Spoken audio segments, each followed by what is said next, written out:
Work session, regular meeting, excuse me, for this Monday, June 26th. Ask everyone, before we take the pledge, you have to roll. Sorry. Mr. Newmaw? Here. Ms. Kalinowski is absent. Mr. Bush? Here. Vice President Darrow? Here. President McClellan? Here. Now, can I ask everyone to please stand for the pledge? Pledge allegiance to the flag of the United States of America and to the republic for which it stands, one nation, under God, indivisible, with liberty and justice for all.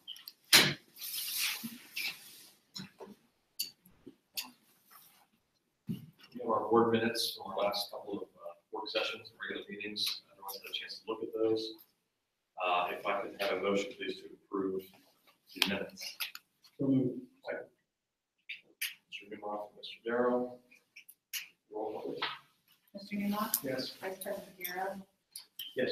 Mr. Bush? Yes. President McClellan? Yes, those are approved. And then for tonight's agenda, are there any additions or corrections to the agenda? We have one addition, correct? There is an addendum agenda with 3 items, one in personnel, one in general business, and one for board policy. So with those agenda items added, could I have a motion to approve tonight's agenda? So second. Mr. Bush, Mr. Darrow. Roll call, please. Mr. Bush? Yes. Vice President Darrow? Yes. Mr. Newmaw? Yes. President McClellan? Yes. We have an opportunity for a public hearing this evening, and the purpose of this hearing is to provide an opportunity for any public comment on the school district Board of Education's intention to consider a request for the reemployment as a teacher from retired employee Lauren Love. And so if there's anyone here that wishes to speak to that issue, now is the opportunity to speak.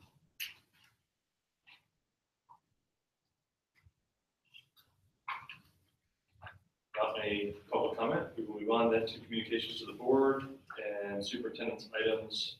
Mr. Sawyers. Thank you, President McClellan. Good evening, Board of Education members. This evening, I'd like to provide you with several updates based upon recent conversations or continued action on behalf of the administration and/or discussions that I've been engaged in the course of the last 2 weeks since your prior meeting. The first, I'm just going to make a brief comment about it. I've received several inquiries related to the track. The track is actually a discussion item tonight on the agenda, so we're going to defer commentary specifically to that and an update for you in the discussion section. So we can explain publicly what's happening with the high school track, given recent emails that I've received. Next is the vandalism of the tennis courts at the end of the school year. So publicly, I continue to work with the chief of police and related to the ongoing investigation for the damage that was done to the tennis courts and the tennis shed.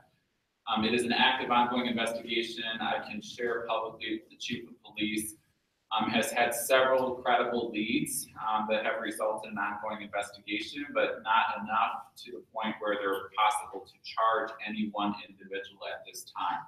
So based upon my conversations with Chief Jones, I can just share that it's still an active ongoing police investigation. For school district purposes, it's been turned over to the police department based upon the leads that they're currently pursuing to determine what criminal charges, if any, can be filed against one or more perpetrators for the vandalism that was caused.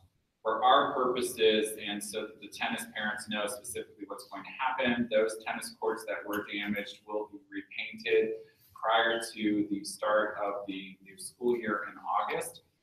We've asked, if at all possible, that those courts be painted by the end of July prior to the start of the actual tennis season that will begin the first week of August. The contractor will determine if that is absolutely possible. But that has been the request that's been made. The damages that will be incurred will be paid for through the school district. We will initially file a claim against our insurance for the damage because it will be covered as part of our insurance clause because it was damage to the school district by a vandal. We will have to pay the deductible, and then the charges are actually filed against one or more perpetrators based upon the investigation by the police department. Then we will file for restitution through the insurance company, because the insurance company will want restitution for whatever coverage we receive. But Ms. Jenkins and I are working through that with our Insurance Ohio School Plan. Achievement data, next topic. Data will start to be released from the State Department of Education. We've had preliminary results given to the school district for the third grade reading guarantee. Those have been received by the school district. I'm happy to report at this time, I'm going to stay at the 10,000 foot level, that we have no students in third grade that will be retained as a result of third grade's guarantee. 100% of our students are currently on track and will advance to fourth grade based upon current information that we have access to. We're data mining and disaggregating the rest of the data associated to it, and you'll get some additional information in the coming weeks. But I will tell you that it is improved based upon the preliminary results. But again, right now it's just correction time with the State Department to make sure the kids on our roster are actually the kids assigned to our school district. They did in fact attend our schools, and we actually know for a fact that they went to school here. That they're in the right grade level. They were actually third graders. They did take the third grade assessment because, again, there's hundreds and thousands of kids across the state of Ohio. It's very easy sometimes to get some kids on your roster that don't really belong to you. So this is our correction window. So once the correction window closes, we'll share additional information, but we will tell you preliminary results for third grade are positive and encouraging. Additional data now will come from the State Department. Tomorrow is the next release of an additional data set that we will actually gain access to. It will be raw data, similar to what the third grade results were. And again, the purpose is data mining for verification purposes to ensure that kids were coded accurately. And then that whole process goes back to the State Department. The window then closes. They go through the aggregation again at the state, and then they'll release the next set. So the next 3 to 4 weeks are going to be rapid fire data to the school district. We receive it, we send it back. We receive it, we send it back. This is the annual process. So as more information becomes definitive, because I don't have access to anything that is definitive, that's absolute, and it's what will appear on a report card. As I get those elements, I will share those with the board and we'll discuss it publicly. The full-blown presentation won't happen until August, when we fully expect to receive, if they're on time, the state report cards. Right now, they're slated to be out by September sometime. So they haven't announced the official date. The teasers are out, but it'll be released by September. So as additional information on the achievement data comes back, I will share it with the board. I had a meeting recently. Patrick Galloway, Director of Communications, and I attended with the city. I've been based upon the meeting. I've actually invited them to come to a board meeting in July to present to you the Rose Run project. The Rose Run project is going to move forward. It is actually to change the corridor called Dublin-Granville Road that will impact our school district from a traffic pattern based upon the construction that actually will take place on Dublin-Granville Road. I will tell you, it's super exciting. It's phenomenal. The pictures that I've seen, all the artist renderings, the vegetation, the landscaping, the natural environment that's going to be protected as part of Rose Run will be absolutely incredible to create new outdoor learning spaces for our school district, as well as green space. The one factor that will have the immediate impact to our school district, so I'm saying it tonight publicly for the first time, and we will start to communicate it, is that the middle school, high school loop in front of the cafeteria will be permanently closing effective July 31st, 2017. So the city, as part of its construction project, is actually going to expand the plaza that will become on Dublin-Granville Road in the corridor that will connect to the library and Market Square into the school learning campus to allow us to have a continuous flow for all the community and school-based events that can take place in that space. So the city will be presenting that to you, but I'm going to tell you we've already started preparations because it is now June 24th and July 31st is around the corner. We will open the new school year without that drop-off loop. And we are working on the plans to ensure that we have all the safety elements in place for our kids to traverse across our school campus in an effective manner. But I think when you see the actual project, which I've seen, it's incredible. So congratulations to the city on everything that they've done. I think this will create an incredible opportunity on Dublin-Granville Road that will benefit our students and our staff and our entire community at large. So that's coming, and I've invited them in July. Next, I'm going to talk a little about one of the action items on the agenda this evening because I didn't have time over the weekend to reach all of you, so I'm just going to talk about it now in preparation for this section of the agenda. And it's in relationship to the R factor. So tonight on the agenda, I'm trying to follow up on all the work that we've done in the last 18 months within the school district related to school culture and connected to the direct alignment of our statement of purpose and the continuous improvement plan that we created for the defined measurable outcomes in our school district. You'll recall, as you all know it by heart, the statement of purpose includes to create a culture of accountability that achieves the best academic and developmental outcomes for each student. Culture is part of that. Culture is also included within our continuous improvement plan, specifically for the school district. So for this past school year, I've had the leadership team actively participating in professional development, working with Focus 3, based upon my conversations and research with the Hilliard City Schools and Perry local schools here in other parts of Ohio. Both of them have instituted the R factor as a culture element within their school district, and they're seeing winning results that are changing behaviors. And that's really what the focus is to talk about behavior and how it directly impacts the outcomes that we've established within our statement of purpose and or the continuous improvement plan. So in searching for that system to drive behaviors for exceptional learning experiences and outcomes for kids, again, the leadership team this past year has actively participated in the R factor training with the Hilliard City Schools and or with the New Albany Chamber of Commerce. You may recall that you've seen emails from the Chamber of Commerce for the different elements of the R factor that have been hosted in a workshop format specifically through the Chamber. One of those trainers is, to our benefit, Scott Daly, is a New Albany resident and he's a parent of the school district. So we've been working with Tim Kite from Focus 3 and Scott Daly over the course of the last year from a leadership perspective to talk about how to integrate this into the culture conversation of our school district and to really support what we can do systemically to benefit all students and staff. The R factor, if you do research on it, really was dominantly used within the healthcare market. It expanded into corporate America for Fortune 500 companies, and now has found its way back to pre-K through 12 education. And most recently, again, the work in Ohio includes Hilliard City and Perry Local. The leadership team is currently doing a book study. I've given you a copy of the book. It's Urban Meyer's Above the Line with Wayne Coffey. That we're actually doing as a book study and incorporates the elements of the R factor into it to talk about building a culture that aligns, engages, and energizes every member of our school district, meaning the Board of Education, administrators, teachers, non-teachers, and students, to behave with intention, purpose, and skill. It's about building skills. To do this, we equip everyone to manage what the R factor calls their 20 square feet of our school district in a way that builds and strengthens their part of our culture while executing their plan with skill. So tonight's agenda includes my recommendation for a 2-year agreement with Focus 3, and that's really what it is. It's a 2-year plan that we've created in working directly with Tim Kite and Scott Daly to develop a culture playbook for our school district related to the R factor, conduct the R factor workshops with students and ultimately staff.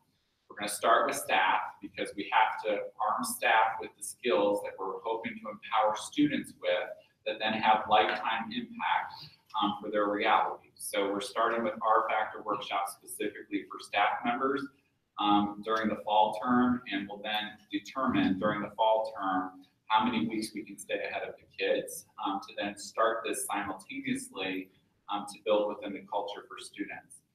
We'll conduct a train-the-trainer model for systemic impact to sustain the program beyond the 2 years. That's incorporated into the 2-year recommendation for the program this evening that's on the agenda. So there will be a train-the-trainer model for systemic sustainability. We get unlimited access to the R factor content and the online modules, the virtual training modules. So that's for all 4,800 kids and approximately 500 staff members for 2 years. And then access to the keynote presentations. So it's one of the action items in the agenda this evening. Taking a little bit of time to talk about it now, just because I've only sent a couple emails related to the work that the leadership team has specifically been doing related to it. But I'm recommending this evening to approve my request. And when you do the math, It's approximately $5 per student or staff member for each of the next 2 years. So the proposal that we quote unquote have negotiated with Focus 3 amounts to less than $5 per student and staff member for each of the next 2 years to basically create the R factor within our school district. And based upon the success that Hilliard's seeing, and I've spent most time talking to them because of the size of their school district, I actually think it will contribute to what we're after, which is the outcomes. The R factor, and I'm not going to get into all the devil of the detail associated to it, but it's really the formula, and most of the publicity you've seen in Central Ohio relates to Ohio State University with Urban Meyer, and it's E plus R equals O. It's event plus response equals outcome. And the way the system basically works through the training modules that we've done and the work that we're doing as a leadership team, you as an individual cannot control the event. So the event is going to happen. What you can control is the responses you have to then determine how it impacts positively, hopefully, the outcome that then results. So you cannot control the E, but you are in direct control of the R, which then contributes to the outcome that you so desire. So it's a very systemic solution to have a culture-based conversation to focus on what are the acceptable codes of conduct behaviors, as an example on the kid side, that we expect to see within the school district systemically grades K through 12. And then in my conversations beyond education, when I've talked to a few other corporate individuals that have actually implemented the system, that actually one common thing I hear often in that conversation is, why aren't we teaching this to kids? Which I think is why it's now resulted in coming back from corporate America, the healthcare systems, and Fortune 500 companies through right now Tim Kite and Focus 3 to come back and have conversations about trying to teach the 6 disciplines to students to understand. And examples, discipline number 1, press pause. And what do you do when you press pause? To get your mind right and talk to kids about what that actually means to change the behavior before it has an outcome that's not desired. So we've been talking about trying to find a way to go after the culture work within the school district. So this is the system that the leadership team has spent this year actually going through and learning about and participating in and having discussions about the modules, understand it, to bring forward in the fall, beginning with convocation for staff members. So I'm excited. It's on the agenda tonight. And again, it's a professional development opportunity both for students and staff, but I think it's an empowerment, skill-based opportunity that we teach kids life lessons that'll benefit them for the rest of their life. I think the staff's gonna have a really good time with it. The leadership team's had a really, it's been fun, it's invigorating, it's been work, it's been challenging, but it's actually been good for us because we've all learned and we've all grown by doing this. So enough on the R factor. I'll answer any questions you have about it when you're on the agenda. I just want to preview it because you're going to hear about it. I think I will stop there and conclude my superintendent's update until we get into other agenda items this evening. Very good, thank you. Next is an update from Lee.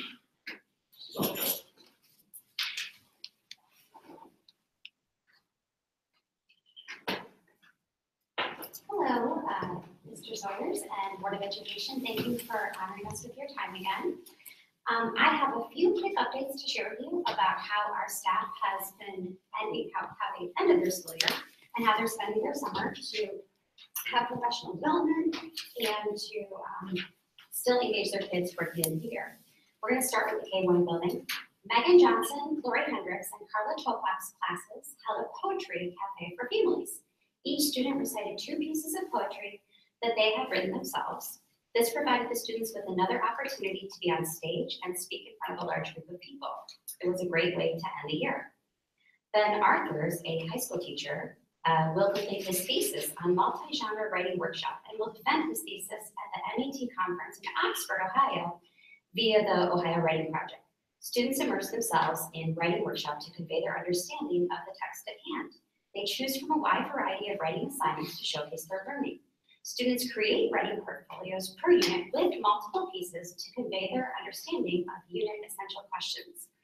Ben teaches 10th grade English now, but has actually spent 4 or more years in both humanities and senior seminar team. He also is the advisor of the Creative Writing magazine for Good Hands. Juliet Montague attended a workshop for the Kenyon CCP drawing course with other teachers from around the state that also teach this course. This workshop was important for making sure lessons are aligned with Kenyon College. Carrie Fuller, Jess Miller, and Ben Wagner attended the Gifted Educator Academy. The Educator Gifted Academy is designed to help participants build their theoretical and practical knowledge so that they can modify their instructional practices to meet the needs of gifted learners.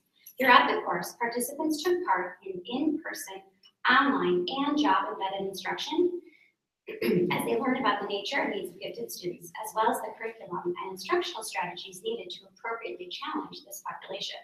In order for general education teachers to serve gifted students, they now must take courses that focus on the nature and needs of and curriculum and instruction for gifted students.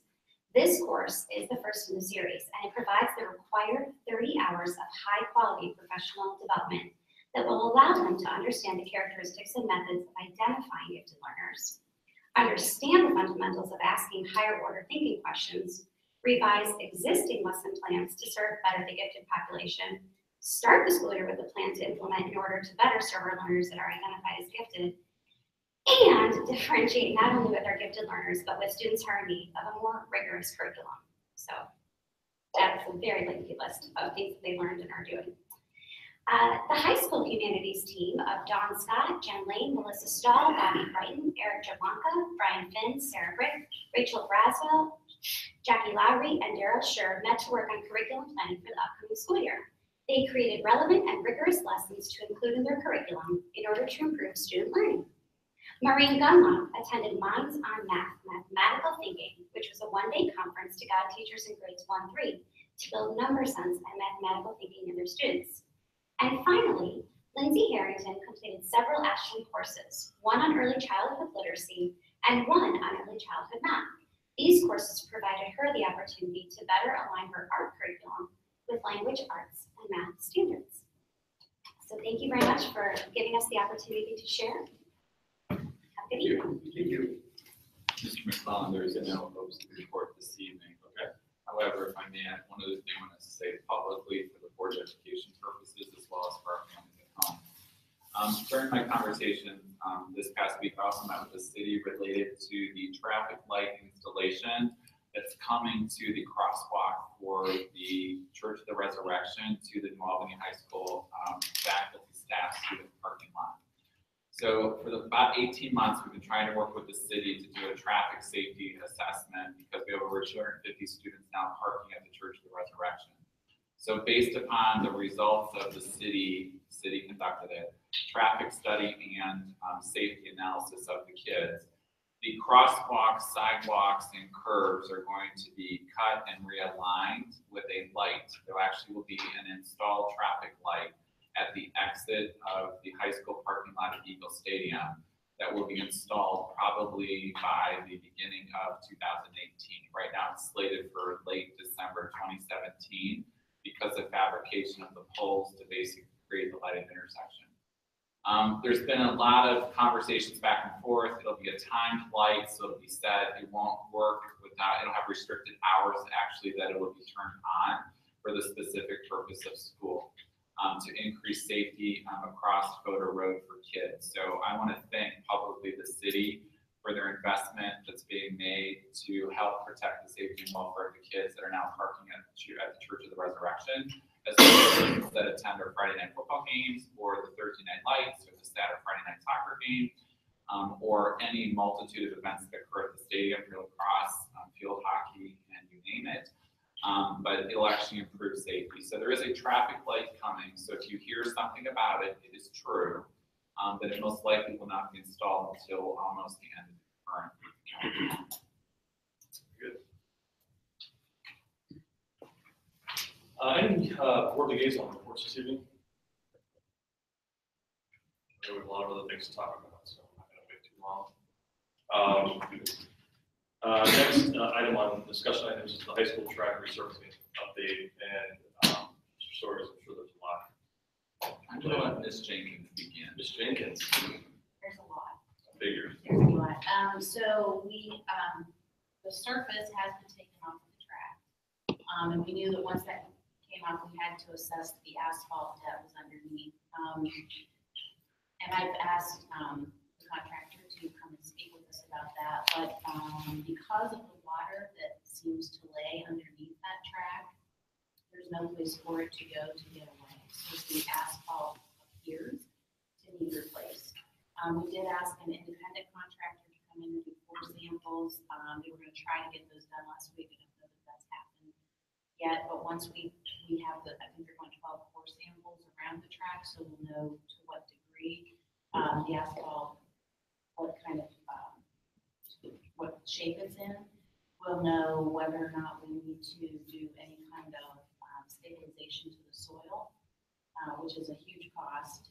And we also know that we'll have to put some kind of drains in around the field to help get the water from underneath the track out into the field where there are drains that can take the water out into the apartments. So with no further ado, Joe, add to correct. Yes, good evening. Joe Steger, Heidelberg Paving. It's a pleasure to be here. Thank you for having me. Becky's correct about our assessment of the track. We kind of had this feeling before we stripped the rubber off a couple weeks ago that there could be some water problems because you could see it in the surface the way it had deteriorated. A lot of times when they put these turf fields in, they put those the curbs in around the track, like I've explained to you guys, and they actually build a wall which holds the water in. There should be some stone under those curbs that lets that water under the asphalt get through the stone and permeate to the drains that are in the synthetic turf area. You've got lots of drainage in the field, but they kind of build a wall with that curb. That's what I'm assuming. I'm not sure, but we found that to be true in other installations of curbs for synthetic tracks. We've also found it where there is no synthetic surface on the inside. At Gahanna West Middle School 2 years ago, we had to do the same thing with it. They had a curb there, and they actually built a wall. So this curb goes down deeper than the stone base under the asphalt, and so the water hits that curb. It can't get under it. It can't go anywhere but push back, and then water follows the path of least resistance, and it pushes up through the asphalt and delaminates and gives you problems with the all-weather surface. The other situation with an all-weather surface is it holds the water in the asphalt more, so that water pushes up through it, hits the surface, it kind of lays in the asphalt, and over time it just deteriorates the asphalt. So you can tell that when you look at you walk the track and you look at the asphalt out there, there's just thousands of little cracks in it. It's got a real gray appearance, and you can tell that the asphalt's very brittle. Now, asphalt oxidizes with UV penetration, but that asphalt's not been exposed to UV. It's been underneath that track surface. The only other thing that will cause that, it logically, in my experience from what I've seen, is just water laying in there. It's very brittle. You can see where there's some truck ruts on one side where we had a truck on there to remove the track surface, either that or it was the equipment we used to remove it. But you can see some breaking up of it. I have a feeling if we went and put equipment on there to mill it, that it's going to start breaking up even more. So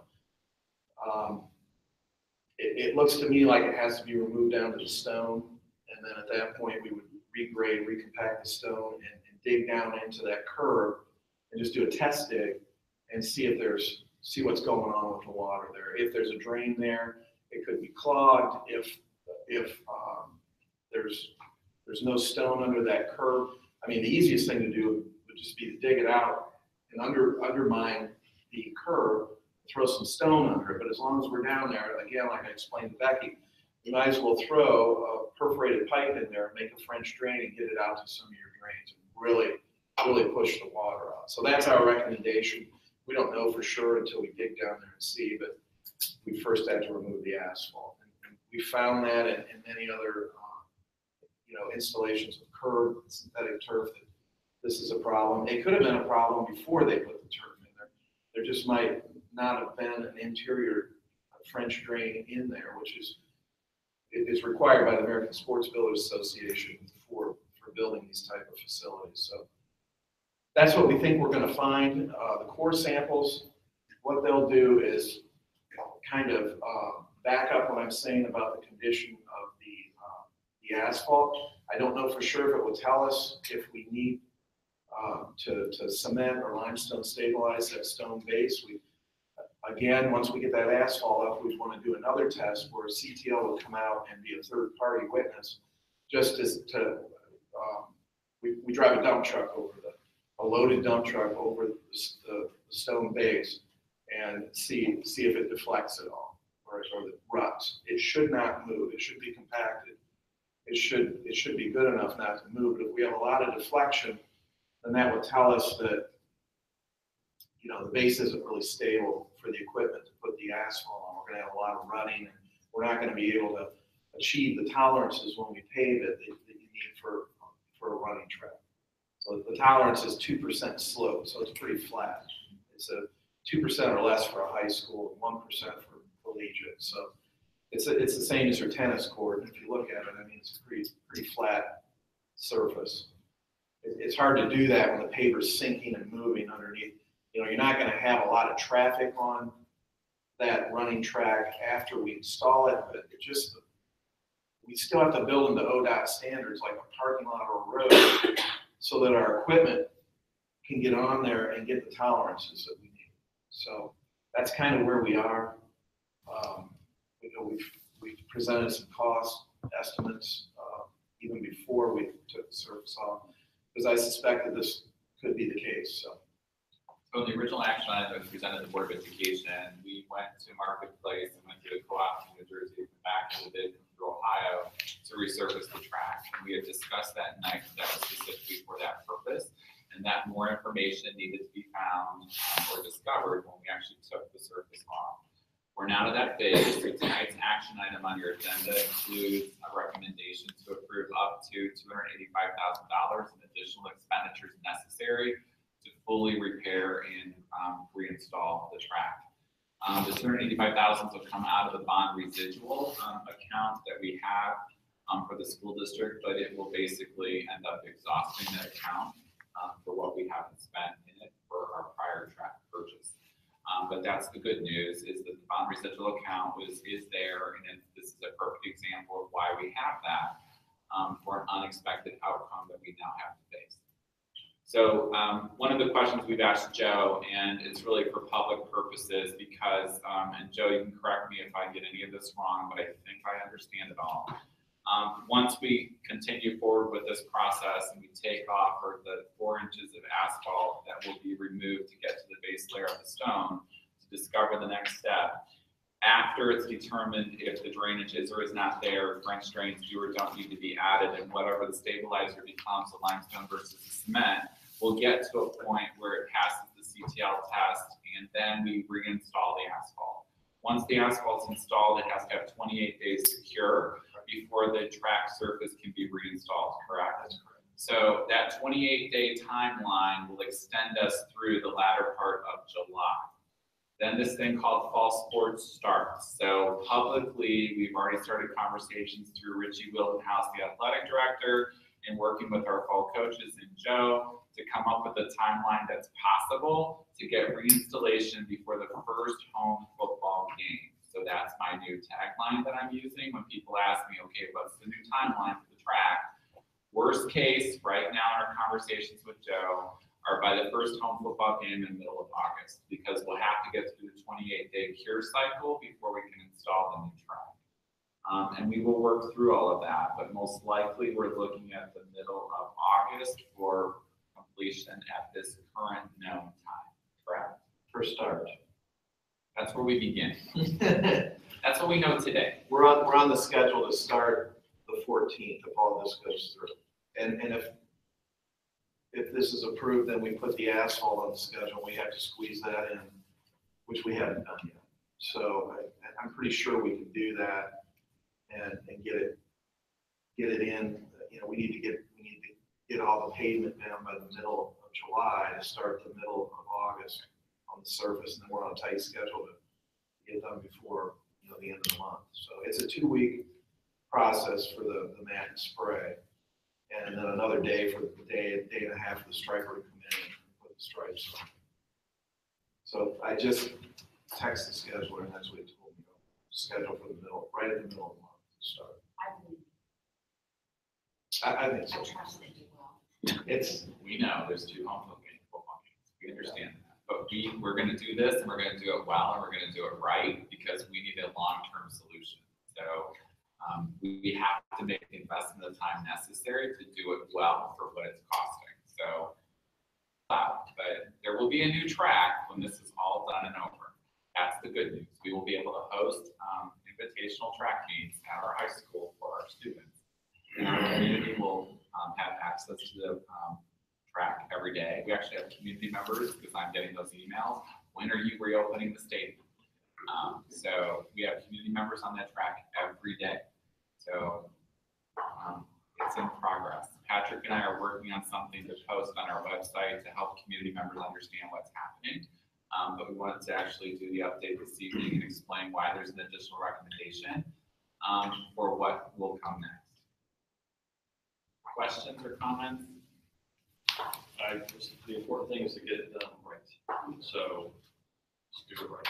It's a lot of money, but it's for the benefit of our kids and our community, so let's do it right. It is our only track. It's not like we have an option. So when are the course infos coming back? I don't have that yet. We were hoping they would be back by the end of last week, but we've gotten. I haven't heard anything. I heard you saying 2 weeks for concrete, That's or I said 2 weeks for concrete. 2 weeks is the process to reinstall the track surface. That's, once we get to the servicing part in August, it will take 11 days. 11 to 12 days. I'm sorry, I misunderstood. You said you couldn't start until July 14th. So we need to get the pavement down by the middle of July so that we have 22 to 28 days for that asphalt to cure. The asphalt needs to set and cure, get some weather on it, get a little rain on it, let the oils, when asphalt's new, it's got a lot of oils in it. They come up to the surface, need some rains to wash it off. And so that process, the manufacturer of the surface recommends 22 to 28 days for that asphalt to set and cure out, let the oils come out. That way the surface sticks better to it. So when would the asphalt start? So we want the asphalt down by the middle of July. We don't have a schedule for the asphalt yet.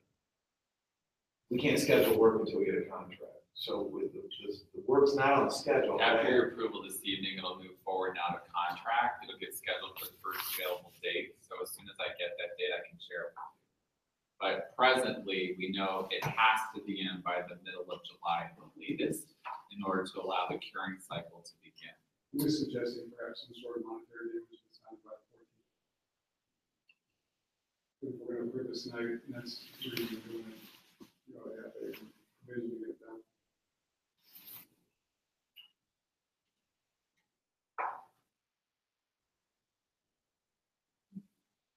Tonight's authorization executes us to have the authorization. So we can talk about that with Joe. That will probably add cost. I'll tell you right now, because we're slammed, we're booked. So if you've got liquidated damages, and I go back to my schedule and we don't even have a contract yet, we're gonna probably build in some liquidated damages. We don't know how much it's gonna rain. I mean, it's almost July and our schedule is packed. So I think we can do it, but if you're gonna hold our feet to the wall on it, then, we're gonna build in some costs for that. Or you can certainly get other bids. I mean, there's other contractors. It's late in the game, so Well, I mean, the reality is, I get that the track surrounds the football field. I'm sure we don't want people on it if it's not completed. It's a liability issue, and that's what our insurance is going to say. Because I have people that want to walk on it now, it's an uneven surface, right? To describe it mildly. So we can't reopen it to the public because people are asking, can we just come in and walk on it? I can't allow that in its present state, given the conversations with the insurance company. Okay, so if it is not done prior to the first football game, you telling me we can't have a game, or we No. logging off the track? The asphalt will be in. Once the asphalt's in, it's not an uneven surface. My issue presently is, in its current state, because the top was removed from the track, it's uneven based upon the disrepair of the current asphalt. So the players can get across. That's my but you point. don't The have track to does open not the have to be track. done on the first football game. And you don't, We would like for it to be. The asphalt will definitely. The asphalt has to be in. We just don't want to rush putting the surface on, depending when the asphalt gets on, we have to slide Yeah. our schedule for the surface, otherwise the manufacturer says it might not stick to the asphalt. We've got a problem with delamination. Sarah, low temperature limit for installing? 40 and rising, so we install these type of surfaces right up to November, around the 1st of November. We've gone to Thanksgiving before we're in warm November months, but we're usually done by the end of October. So to John's point, we can have certainty that the asphalt will be in prior to the first home football game. With no disruption to the football game. We have a safe surface, and we still have a window to apply the track surface. When the track athletics start? Spring is March. March. We've got a big incentive to get it in early because we've got stuff scheduled in October already. So we're gonna push to get it done in August. We really have a tight schedule out in the fall, so. And you guys have been plugged in. We just kind of slid you from the end of this month into August. And we slid some other stuff back and we were able to do that, so. We have no reason to believe that the asphalt will not be in prior to the first home football game. Worst case, based upon our conversation. I think worst case, it'll be in by the end of July. And then we might have to slide a week or two into the season. But the I asphalt hope itself. not, because that's not good for us either. It makes our job a lot harder, it makes it more expensive, and, we can't charge more for that. So it's in our interest as well as yours to try to get it in that time slot. So we can proceed with football. I do understand. the first- Football can proceed. We're just trying to do it, to Joe's point, before the kids get back. It becomes more complicated. Yeah. The more people that are on campus, not just for Joe and his team, but for us. Because then we have to control the 1,500 kids at the high school and where they go. Even though it might be locked and blocked, we still have 1,500 kids that may not follow the first direction provided. So it has to be a safe environment for insurance purposes. That's why it's not open to the public today, because I can't allow them to walk on an uneven track surface, because if they slip, trip, or fall, then we become responsible. If I could, just one more question on the process to confirm that you've got to actually pull up the asphalt. We have core samples being done. We have a third party that's going to look at it when you do a dump truck test. Yes. And it'll confirm whether it's stable or not. That's correct. Or not. We'd have CTL engineering out when we do the load test on the base, so that they can confirm anything we see as right. It's all independent. And you guys are hiring them independent of us, so. They're separate from Joe. It's an individual contract from the school district to the vendor. Just like the course example. Is that happening soon? I'll email them again. They were trying to get it in last week. I just don't know if they were able to. So their core samples, they're gonna tell us, I mean, if they do them in really dry weather, they might not show the moisture. Now they can show that the asphalt's brittle, and they can show the deflection of it that's already there, and they can be another third-party witness to that. Their samples aren't gonna be a surefire backup of everything I'm telling you, but it will help to confirm it. And then, when they are there to do the dump truck test that I talked about, the deflection, that will be surefire, because you'll be able to see it. Dwight will be out there, or Michael, you'll be out there, and you'll be able to see the truck. And their expertise as engineers will just back up that, yes, they shouldn't pave it with it doing this. Or it looks solid enough, let's move forward and just pave it. Hopefully that's the case. Need more information.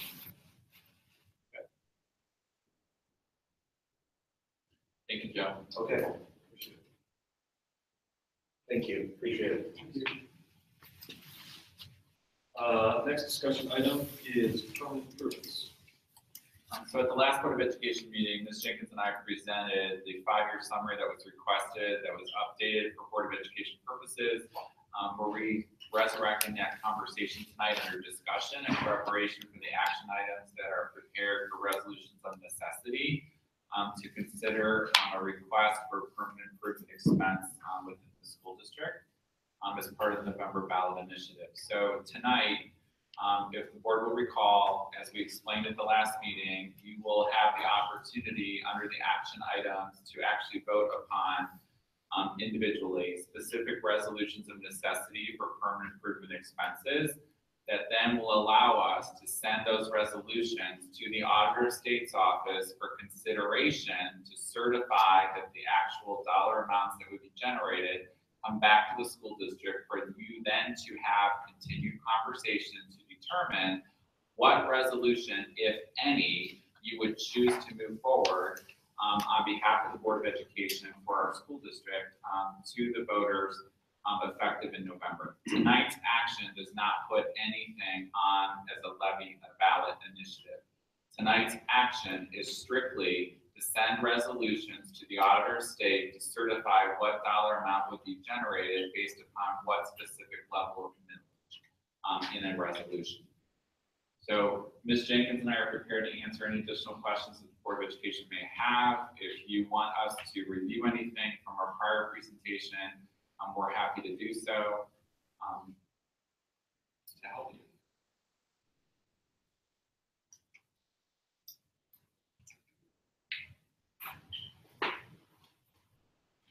Any questions?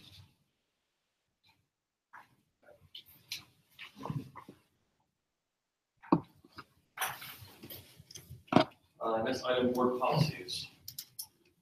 For consideration this evening for board purposes, there are multiple board policies that have been presented related to proposed second reading as grant funds and 5 other policies that specifically deal with the authorization for electronic fund transfers, internal controls, cash management of grants, cost principles related to federal funding, and time and effort reporting based upon changes to Ohio Revised Code and or federal statutory requirements as recommended by Neola.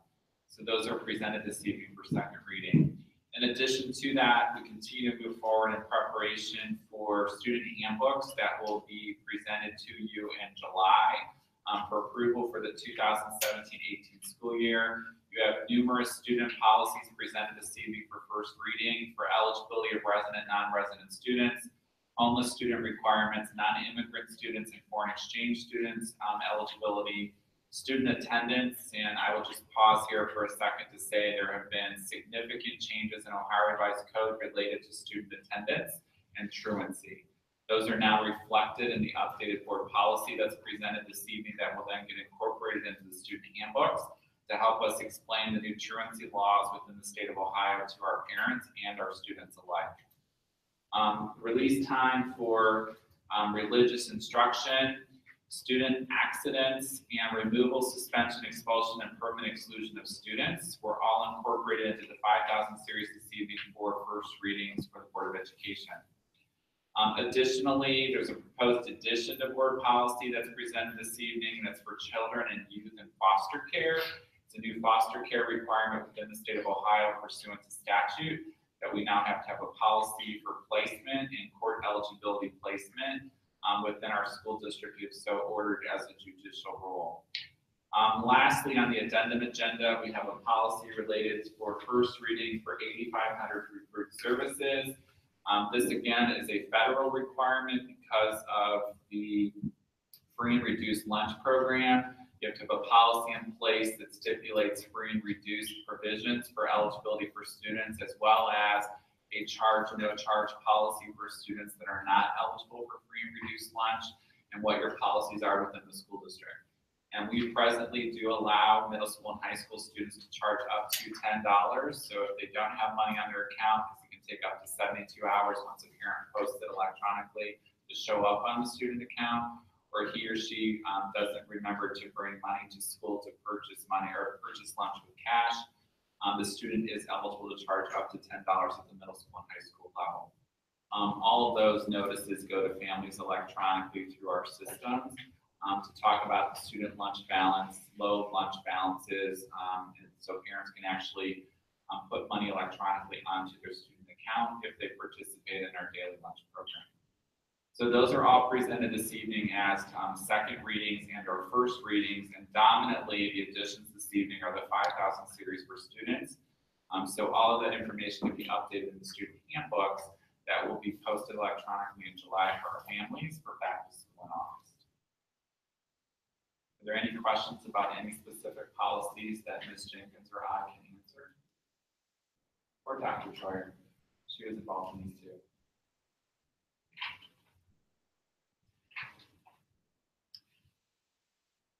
Questions? We're our first opportunity for public participation. Do we have anybody? No one has time. Okay, so we'll move on. Treasurer's items, there are a number tonight. I would like a motion to accept 8A1 through G, and then we'll take the others individually. So, Mr. Darrow? Second. Mr. Bush? Jenkins? So the first, we do have several items. This is our fiscal year end, so a lot of cleanup stuff, but we have our May financials. We continue to run under budget in personnel services and benefits, employee benefits. The bulk of that is in replacement costs. We're way under. And then also in professional development, innovation, and R&D. We've underspent in that area as well. We have not used as many extended days as we had budgeted for the end of the year. And several other items. We haven't used the substitute cost. Substitute costs are under budget as well. So running under budget there. Retirement benefits, we knew that when we had the major increase and implemented the new high deductible plan, we also had about 38 to 40 people who dropped our insurance completely to save the district about $275,000 in the first year. So that is also part of what's driving those costs. And then, of course, the replacements, your retirement, those costs are less as well. So I expect to continue to run under budget in those areas. In purchase services, we're under. The bulk of that is obviously utilities. It's winter, not very hot summer, so we're running under there. We are over budget in materials and supplies, and those are just miscellaneous classroom and district level supplies. And we're also under budget in capital outlay. I do ask that we move about $700,000 of those unspent funds into the transfer line so that we can transfer those into permanent. We did end the tax collection here at $1 million over expectations, which we've discussed in previous meetings. I am still about $225,000 under in income tax sharing from what we thought we would be. We do have June. We've not received those funds yet. I expect that we'll get closer to where we thought we would end around that $3.2 million. Grants in aid, we are running pretty much on par. We're a little bit over. We did have catastrophic cost reimbursement approved, and we just received those payments. So you'll see that in June financials of $118,000.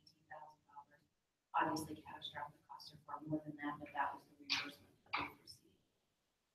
So overall, revenue is over expected the amount, and expenses are under in total. We've talked about the new construction with the bond residual.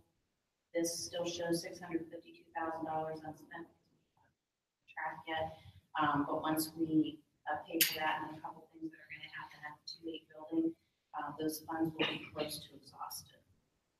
So those are the financials. Appropriation modifications, we are increasing permanent improvement by $103,400.67, and that is to pay for some of those other items that we've discussed as we've gone through the months. Transfer of funds, you see there is the $700,000 I just talked about. We also annually transfer $200,000 from general fund into the 22 fund, which is for the McCoy building. We do that every year, so I'm asking that approval. And then when the turf was put in, the board passed a resolution that they would transfer $20,000 each year into a specific permanent improvement account from the general fund to put towards replacement of the turf when that's needed. I do want to say that there was also an agreement that the boosters that was in place at the time would pay the other half of that. As we know, that booster group is no longer together. I do believe there was a balance from the funds. I believe it was around $80,000 that's held with the foundation. But it won't, I don't know whether that other half will actually happen from any of the boosters. I don't know that that's an Eagle Backers thing because they just started. So we may have to start putting more money into that account so that we know that when that track needs replaced.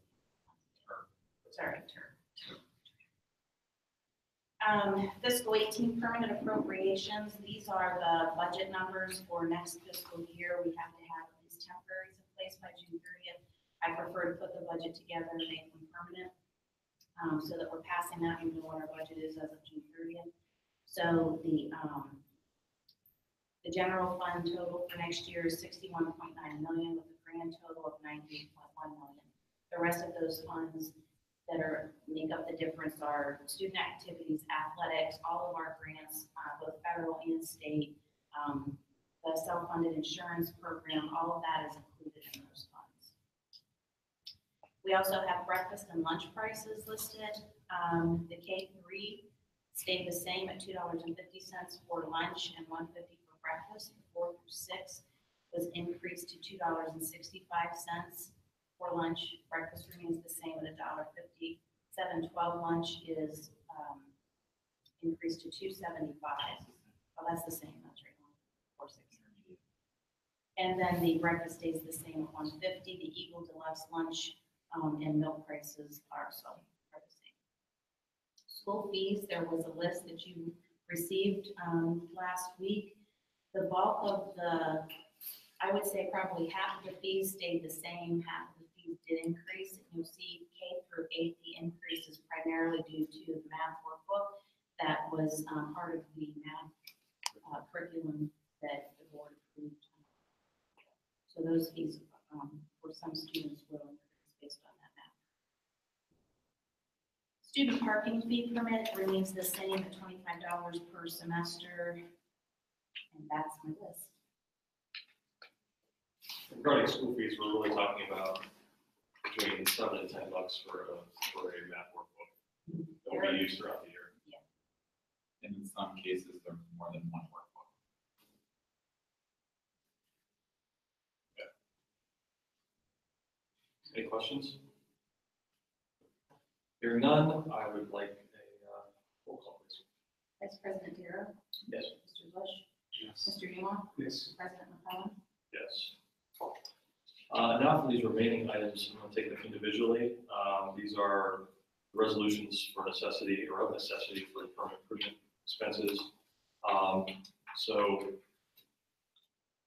And this is mainly because we're going to be asking the auditor, Franklin County Auditor, to be doing a lot of work for us over the next few weeks. So I would like a motion to approve a resolution of necessity declaring it necessary to levy an additional tax in excess of 10 mil limitation for purposes of providing funds for permanent improvement expenses, and this as a 1.0 mil levy. Need a motion just to accept initially and move to discussion. So, Mr. Darrow. Second. Mr. Newmaw. You said 10. Or 1.0, sorry, 1.0. I mean, really, guys, this is, I can say guys, since this is, I'm not speaking on here, right? There are ladies here. Gentlemen, board members. Formality. We're taking these individually again because we need to know whether or not we want to ask the Franklin County Auditor to to do all this. So if there are no questions on the 1.0 mil levy, permanent improvement levy, then I'll ask for a roll call. Yeah, I mean, I think in all these cases, from 1.0 to 2.5, the only thing we're doing this evening is getting permission from the board to ask the auditor to do the work to certify the potential need. And then there will be discussion prior to any item going on the ballot, prior to deciding how much that amount is. So this is really a formality to allow that process of discovery to That is correct, although if we are going to ask for each one of these, I think we're asking the auditor probably to do a little too much. So the question is whether or not we want to ask them to do the work on each one of these items. So, for example, on a 1 mil permanent improvement levy, a mill generating about $35 per 100,000 evaluation. And based on some of the previous discussion, again, we're not talking about putting anything specifically on the ballot tonight, but knowing what we know from all the work that's been done to this point in terms of the dollar amounts that we are looking to potentially spend on our permanent improvements, which whether or not 1 mil is a number that we think is even worthwhile asking, whether it's actually going to be, whether it's enough, whether we think that combined with transfer of funds would be able to get us where we need to be. Those are the questions that I think we should discuss before we ask the auditor to do that work. So I don't know what the burden is on the auditor when we have requests like this. The request is going to look the same except for the number. And we know we have expenses that are at least this much and potentially up to the maximum amount, but how we choose to fund those is still very much up for discussion. So while I'm sensitive, I don't want to ask the auditor to do more than is necessary. If it is simply a matter of plugging a different number into a spreadsheet, I don't know how much work is involved for the auditor. And so I want to preserve as many options for us as possible. Same amount of work for each one of them, I don't know what that work is. I assume that they're plugging in our values, they're plugging in these rates, they're trying to determine how much money you're actually going to fund. It's a huge amount, but I can tell you. That's what the question sounds like. Most of our faith at this point is trying to save the auditors. You have the right to request the auditor to do all of them if you so choose.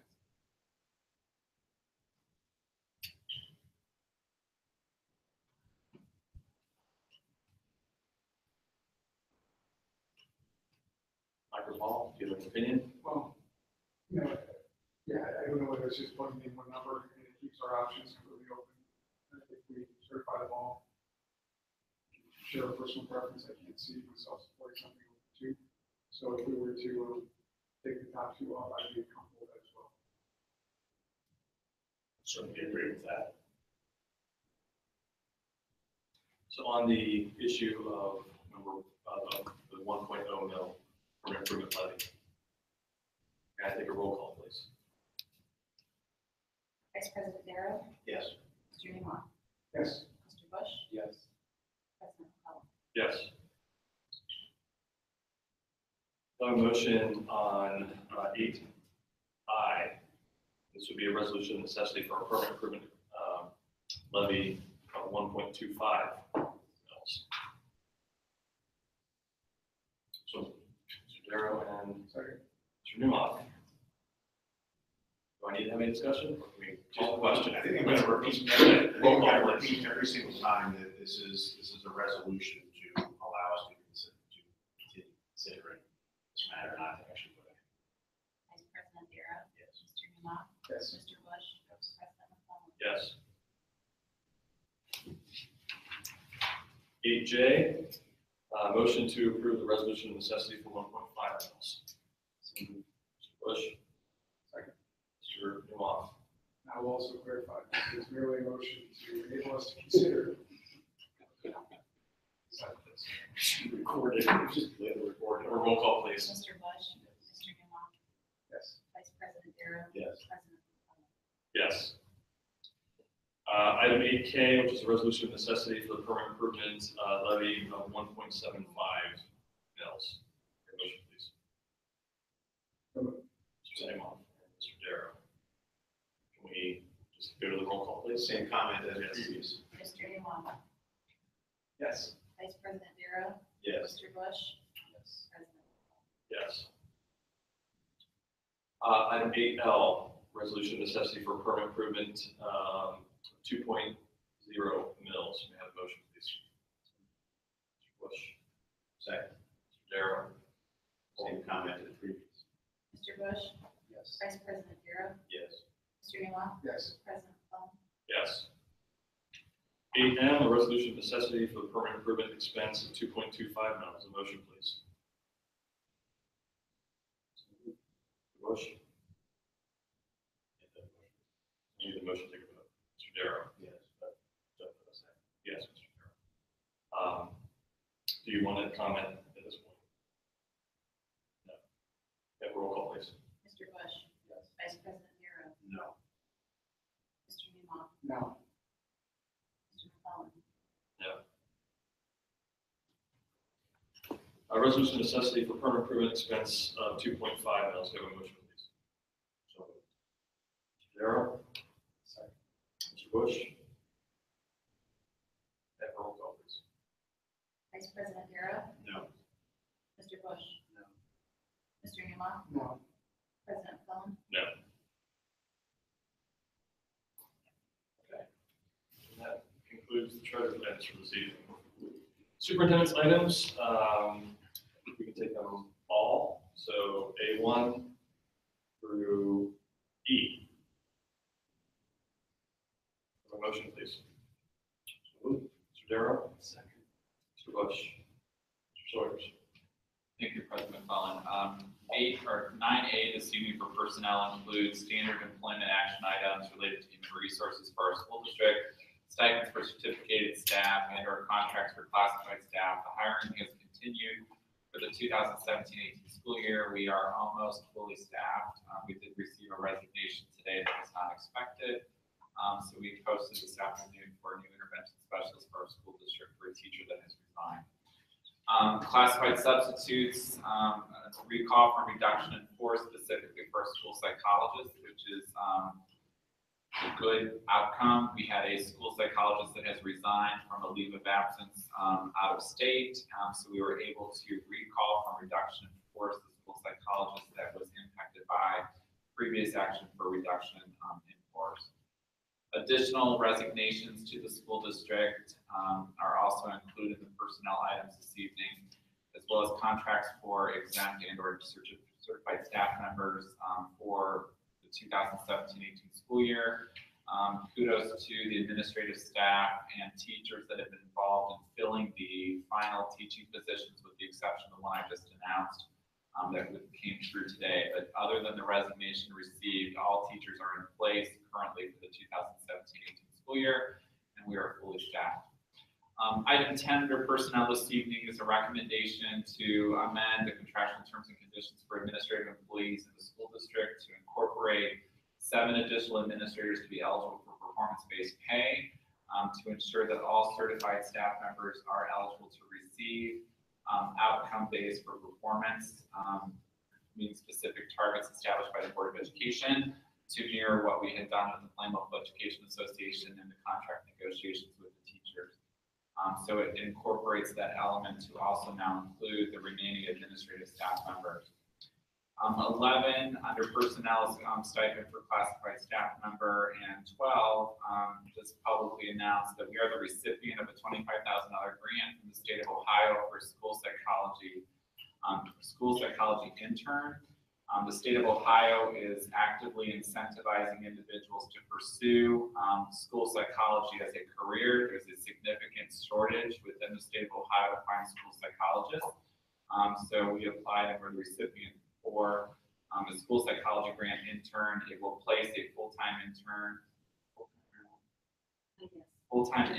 into our school district with another licensed school psychologist in hopes that she will pursue her licensure as a school psychologist, and the grant pays for the entire program.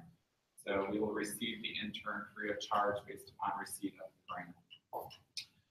Letter B this evening includes general business items. Specifically, there's one I want to talk about, and I had announced this at a prior meeting, was the cabling specifically for Presidio.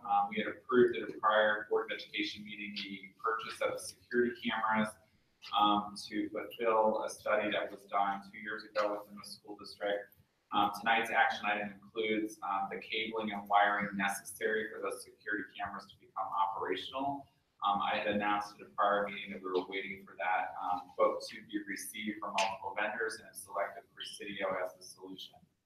Additionally, I'm recommending this evening the contract with Focus 3 that I specifically spoke about for implementation of the R Factor within our school community for the next 2 years, as well as the annual requirement to approve bread and dairy bids. So we are participants in a consortia through Meta Solutions to competitively bid our bread and dairy products that students consume on a daily basis, and we're announcing this evening those awards based upon the competitive bid process. And lastly is the incorporation of the additional track expenditure that we spoke about during discussion to authorize us to ultimately repair and or replace the track foundation base and any drainage is necessary based upon the course sampling that was done by the independent contractor. Letter C this evening is adoption of board policies, specifically for those that went through second reading for your consideration. Field trips, letter D, are for the band, to go Band of America as well as Cedar Point during the 2017-18 school year. And lastly, letter E is the donations that we continue to receive as a school district. We have many wonderful partnerships with philanthropic that benefit us philanthropically to our school community, and we're very grateful for everything that we do receive. There's one that I'll highlight this evening. It's on the agenda. We received the final check for spring sports for offset from the foundation related to the extracurricular scholarships, specifically for pay to participate offset based upon the application process. So there was an additional $24,000 received to the school district. I did inquire, as did Ms. Jenkins, to the foundation. There's approximately $15,000 remaining at the foundation, thanks again to the generosity of persons within our school community that have supported the extracurricular scholarship funds for students with defined needs. So the current balance at the foundation as of the end of the last school year is approximately $15,800. That concludes my recommendations for this evening. Questions on those items? Got a few comments. Going back to your previous discussion about the training, the R Factor training, I thought was also going to be in these items, and then the change in the administrative contracts for performance pay. And I'd like to, my comments were really related to the R Factor training in particular and how it all ties together. I've done some research on the R Factor training in general. I'm not a big fan of most of the corporate type training that takes place. However, this particular type of training is incredibly powerful in that it helps people understand that they are not merely objects of things that happen to them, but they are a part of the process. So it's, from the proverbial, the dog ate my homework type of thinking. It says, well, since the dog ate my homework, I don't have my homework to turn in. And the thinking behind the R Factor and the way it approaches events that happen and how we respond to them, and recognizing that the outcome is still our responsibility to affect by how we respond to things that happen. If the dog ate my homework, what process am I going to follow so that I can still get my work in and have it done? As it relates to adults, you hear people say all the time, well, we had a recession, so stuff happened. Well, stuff happens. It happens to everyone. It happens all the time. And too often, the reaction and the response is, well, that's okay. Stuff happens. You're not responsible for the outcome. Yet we are. And helping kids learn the tools, because these really are tools. I mean, I've had to learn this over 35 years of business. And sometimes these are very, very difficult lessons. I would have liked to have learned some of these lessons when I was young enough to actually apply them and not screw up so much. But this sort of training really is enormously powerful. And the other real critical component that I've learned over the years is the importance of a common language. And the other real benefit of this training is it embeds a common language in the discussion about how do we deal with stuff that happens. What is our response? What are the common terms that we use? So that all somebody has to say when a child is struggling, when one of our students is struggling, when there's a common language, you only have to use the term, and the child has had the training and knows what to do next, has some tools in their toolbox to really magnify the value of what they're getting in the classroom and when stuff happens. So it's really just, after I've done some research, I became very comfortable with the training itself and with the value of it. It's a pretty modest expense that can multiply the millions of dollars we spend in the classroom. It can have a significant multiplying effect. So I think it's a great thing. Next, on the performance pay for administrators, it was one of the last significant components, starting with the administrators, starting with the superintendent and treasurer and the board, and now our teachers, and now our administrators, to have significant compensation tied to the achievement of outcomes, tied to what we said we are going to do to achieve the best educational, the best academic and developmental outcomes for each student. Virtually everyone in the district now is connected to achieving those goals. And I think it really is a significant accomplishment, and I'm glad to see that. Both are on the agenda. The personnel action is under letter A, number 10, and the general business item for the R factor is letter B. It's called Focus 3. It's not called the R factor, but it's called, the company's name is Focus 3. I just comment quickly on that training as well. I've been exposed to it through my work over the years, and seen it do great things for incoming staff people, college graduates coming in and get exposed to that training. I think it also is very much in line with our statement of purpose about creating a culture. We've done some initial baseline testing this year. We're going to build on that. I 100% agree with Phil, being a common language amongst the staff, students, and administrators. Always important to have those to go back to the time of learning, time of crisis, time of advancement. So I certainly appreciate the work the leadership team has done in looking at different options. And pleased that you made this recommendation tonight. Take our district forward. So thank you. A lot of work ahead of us. That's good.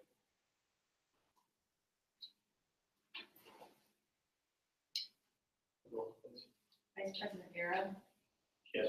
Mr. Bush, Yes. Mr. Newmaw, Yes. President McClellan. Yes. This brings us to our second opportunity for public participation. And without anyone signed up, I would like a motion for adjournment, please. So moved. Mr. Darrow. Second. Mr. Bush. Roll call, please. Vice President Vera, Yes. Mr. Bush, Yes. Mr. Newmaw, Yes. Mr. McClellan, President, I'm sorry, Yes, formality. We are adjourned. Our next meeting is Monday, July 10th.